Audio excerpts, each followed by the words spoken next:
আসসালামু আলাইকুম বন্ধুরা, আপনারা সামনে লইয়া আইছি নতুন একটা ব্লগ। তো মাটির চুলা কিভাবে বানাইতে হয়, প্রথমেতে আমরার মাটির চুলাটা দেখিলাও কিরকম হইছে।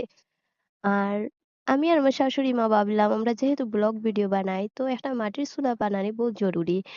তো আমরা এদিকে তো মহাসড়ক মাটির কোনো আয়োজন নাই, তো আমি আর আমার শাশুড়ি মা প্ল্যান করিয়া রাস্তার কিনারার থেকে সকাল সকাল মানুষ উঠিবার আগে ঘুম থেকে আমরা গিয়া মাটি চুরি করিয়া আনিয়া আর মাটির চুলার আয়োজন করলাম।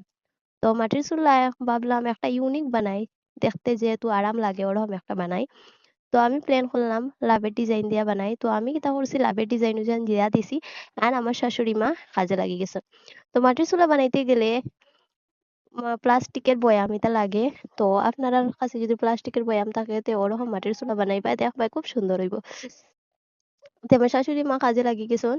আর এদিকে কাজ করতে করতে করতে করতে বিকাল হইয়া রাত হইয়া সারছে। তো রাত হইয়া হওয়ার পরে পরের দিন সকাল হয়ে গেছে, আর ওদিকে লাগা করে বৌদি এই আমরা চুলা দেখে ভাবছেন এতে কিরম চুলা বানাইছেন, একটু নাটক কররা তাই ন। পরে দেখতে দেখতে দেখো না রে, এটাই থেকে তা করলা।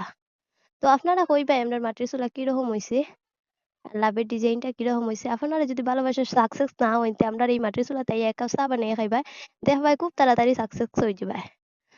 তো আপনার মাটির চুলা অলমোস্ট শুকাইয়া গেছে, তোমার শাশুড়ি মা একটু ছুরি দিয়া কাটাকাটি কররা আর এটা নাক মুখ তুলরা, আর এদিকে মুছিয়া সুন্দর করিয়া রাখি দিছন। তো আপনার ভিডিও যদি ভালো লাগে তে লাইক শেয়ার কমেন্ট করবাই, আর ওরকম মাটির চুলা বানাইবাই ভালোবাসার চুলা।